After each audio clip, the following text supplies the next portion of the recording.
So class, today we are going to start the p block elements, and p block elements, as the name suggests, and we have done in class 11th also, the elements whose last electron enters in p block is known as p block elements. Okay, so if we talk about this is p block element. Let me write over here p block elements. Okay, now if we talk about that, where they are placed in the periodic table. So group 13 to 18, all these elements are p block elements. Okay, so this is if we talk about the 13th group, that is boron, aluminium, gallium, indium and tellurium, bangan, alu, gajar, in thala. 14th carbon, silicon, germanium, tin and lead. 15th NP, AS, SB, Bi, Nana Patekar, Aishwarya Sab, Bimar, nitrogen, phosphorus, arsenic, antimony, bismuth.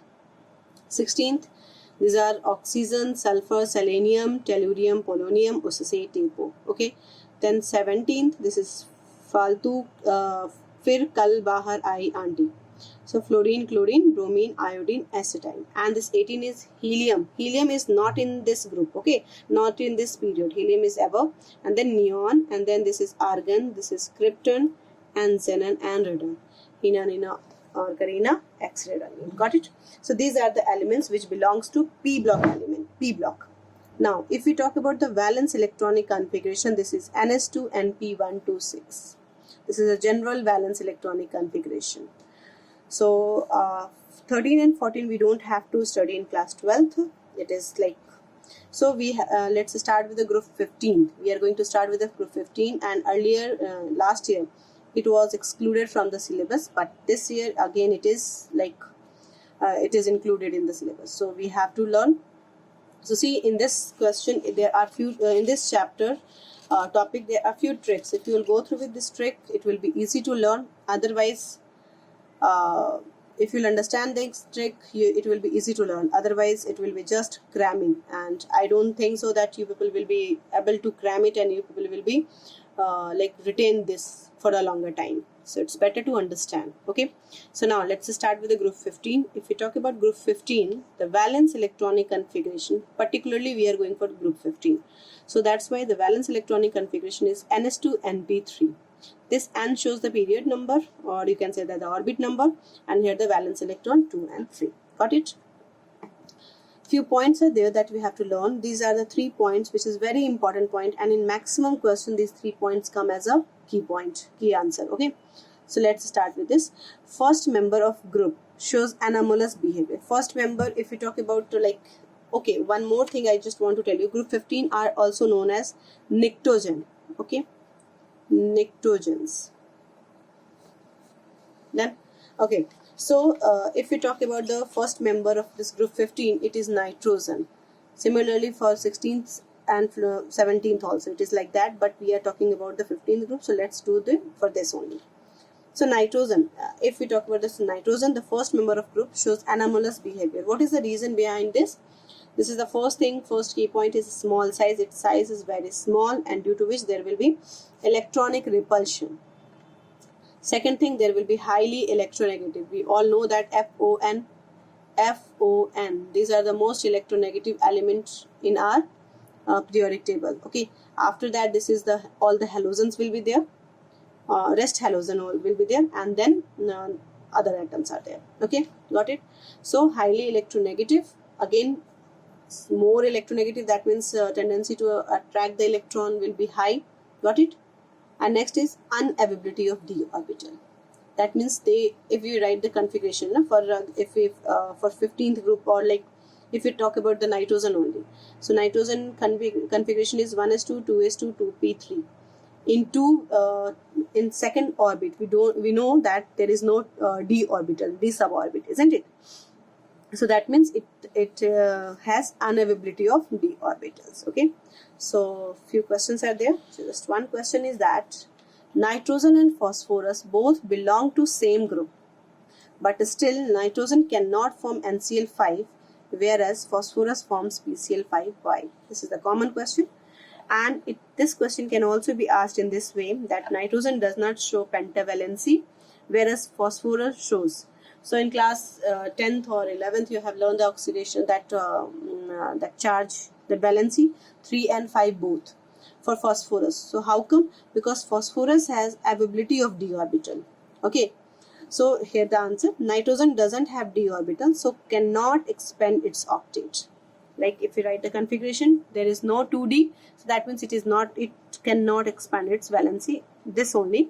And the 3 valency, this is the 3 unpaired electron, that means 3 valency is less, 3 valency is there, and hence it can show only the trivalency, cannot show the pentavalency. But if we talk about the phosphorus, this is 3s2 3p. In third orbit there is d orbital available. Got it? So if I'm drawing that, if I'm doing in the orbital wise configuration, I'm writing. So what it will be? What will happen in the excited state? The 1 electron of 3s will shift to 3d. Are you getting it? This is the configuration, 3s2 3p3. But when it goes to excited state, due to this availability of 3d, in 3 we know na, availability of 3d is there. So due to this availability of 3d, the electron from the s orbital directly jumps to the d orbital. And due to which, how many unpaired electron will be there now? This was 1, this will be 1, 2, 3, 4 and this 5. So 5 unpaired electron, and that's why it chose the pentavalency. Got it? Any doubt in this? Now the second thing, we are going to learn about the boiling point. And everywhere we have learned that if the high molecular mass, as the molecular mass increases, the surface area increases, and hence the van der Waals force of attraction increases, and that's why the boiling point increases, isn't it?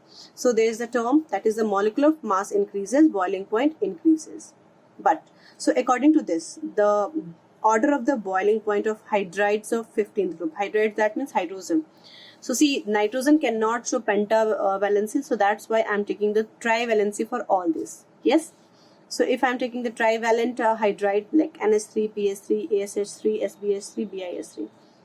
So bismuth, as we move top to bottom, atomic size increases. Atomic size increases, that means molecular mass will increase. Molecular mass increases, van der Waals force of attraction increases, and hence boiling point increases. So according to this, bismuth should have highest boiling point. Yes, isn't it? But due to this high electronegativity and tendency to form hydrogen bond, this is the important thing, tendency to form hydrogen bond. We know that hydrogen bond formed between hydrogen and the most electronegative element, that is FON only. With these three only it forms hydrogen bond. Yes. So this hydrogen, here the nitrogen, with the nitrogen it forms the hydrogen bond, isn't it? So due to this tendency of hydrogen bond formation by nitrogen, this ammonia has the higher boiling point among all its hydride. But in some books it is not like highest, we cannot say. Some books the position of this ammonia is like what we say, contradictory. Somewhere it is below bismuth, somewhere it is below antimony also, and somewhere it is above the bismuth also. So we don't have to learn that much. We should know, the question can be asked that, because like the exact what I understand, this bismuth should have the highest boiling point. Why? Because bismuth size is too large to compensate with this all this. So that's why its boiling point is little higher than this nitrogen. Okay, so ammonia. So this is the correct order. This is the correct order. That means bismuth hydride will have the highest boiling point and the phosphine will have the least boiling point. Ammonia will be in between. Why it is like that? Because of, as it has tendency to hydrogen, formation of hydrogen bond. Yes, got it? And if we plot a graph for this boiling point, we don't get a straight line. It's not a straight line exactly. Okay, it comes in a V shape. Like if you leave this also, so that should be straight, but it is not a straight line, it's in a somewhere curve form. Okay, so this is ammonia. Because of hydrogen bond, it has the higher boiling point, and then PS3 has the least boiling point, ASH3SP, and like this. Okay, now the question is there, out of all hydrides of 15th group, which one is highly volatile? This can be asked. Highly volatile. The highly volatile, that means the one which is having least boiling point. So phosphine, we can see that phosphine has the least boiling point. That's why it is highly volatile. Any doubt in this picture? Okay. The next question is, why nitrogen exists as N2 only whereas phosphorus exists as P4? This can be the question. Why nitrogen exists as N2 only, whereas phosphorus exists as P4? Again, you can answer it on this basis of this 3 key point. Out of this 3 key point, which one is the correct answer? Which one will be the correct point? Unavailability of d orbital. How come? Let's see.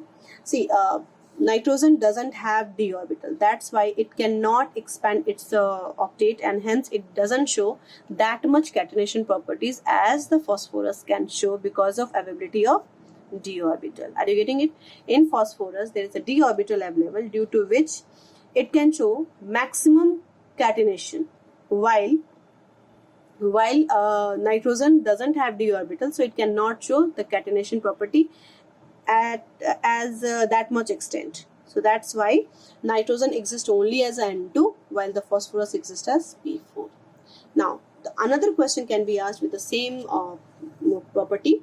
Why N2 is less reactive than P4? If you check this N2, it is having like this is like this. Here is the question. Why N2 is less reactive than P4? For this, see, whenever we draw the structure, Lewis-Strata structure, N2 has this structure and P4 exists as a discrete form like this.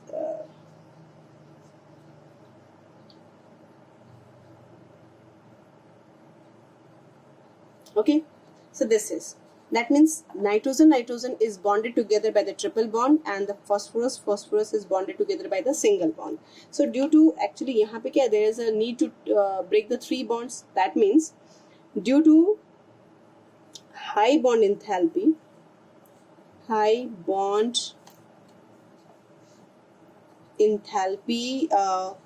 of N triple bond M, okay, nitrogen is almost unreactive, and that is the reason nitrogen is almost unreactive, and that is the reason that it is nitrogen is used for like used in the chips packet. Yes, to make it like what we say, to keep the things, to preserve the things, to keep the things fresh for a long time, isn't it? While unreactive, while in phosphorus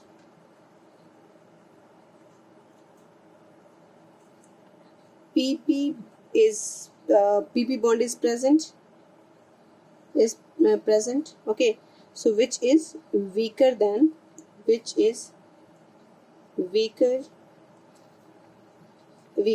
and hence P4 is more reactive than N2. Got it? So this is the reason. Any doubt in this?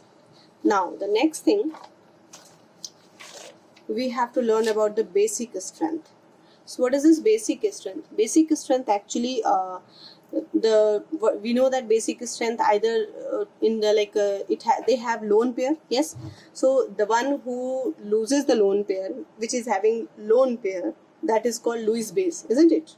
So this is, since they have one lone pair, they have one lone pair, so that's why they are known as Lewis base. And as we go down, the basic strength decreases. What is the reason for this? Because of availability of lone pair electrons decreases due to increase in size. As we come down, the size becomes in more, and due to which the lone pair get hindered. That means the availability of lone pair get hindered, and hence they show less basic strength. Got it? Okay.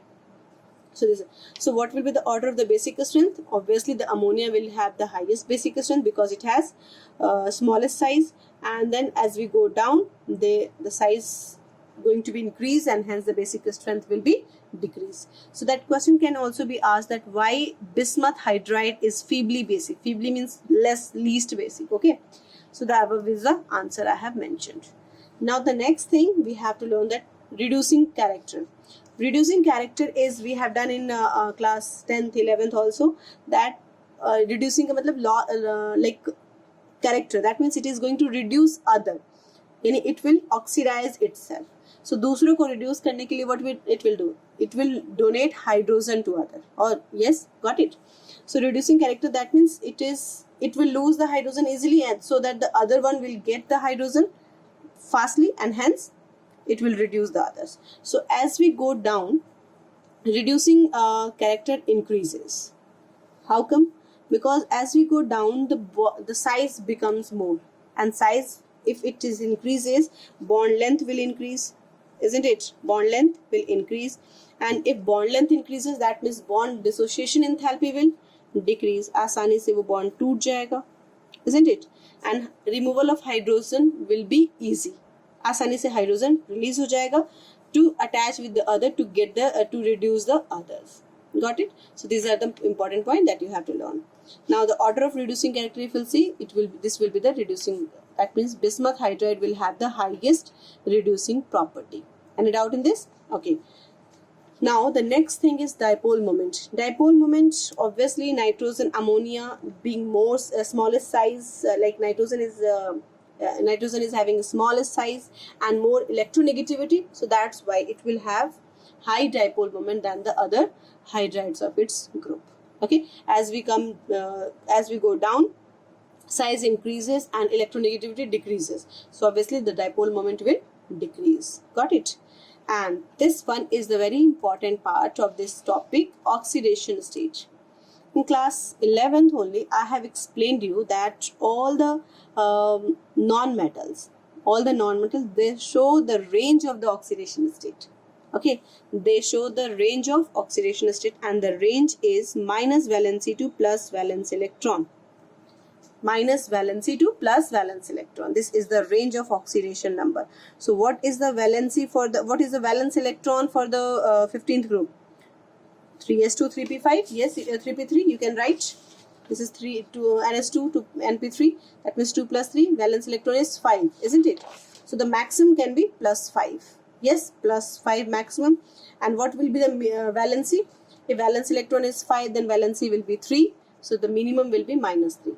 And out of this hydride, okay, all this nitrogen family, only this nitrogen has the tendency to show all the range, all this minus 3 to plus 5, it shows in that way. Okay, so, got it? Let me write this range of oxidation state. So nitrogen shows minus 3 to plus 5, all, and these two are HNO2 and HNO3. These are the acid. Okay, so you should know this thing. If that same things are there, and the compound having the lowest oxidation state, the lower oxidation state will be named as us. Okay, and the higher oxidation state compound will be named as ic. So since it is acid, so what we'll say, nitrous acid. This is nitrous acid, and this will be nitric acid. Got it? Okay, and if we are talking about these are the oxide, so out of these oxide, the smallest one is this, the least one is this, so that's why it is called nitrous oxide, and the one highest one will be, this is nitric oxide, NO2. Got it? Clear, bachche? This is nitric oxide. So you should know the name of this compound. Now this I have told you, the least one is reductant, the highest one is oxidant, and all this in between, all this from there to there, this one, the in between, they all are redox. What they are redoxes, and that means they can be oxidized as well as reduce. Any doubt in this? Okay, so these are the important things that I have I was supposed to tell you about this oxidation number. Tomorrow we will do the next thing related with this. Thank you, class.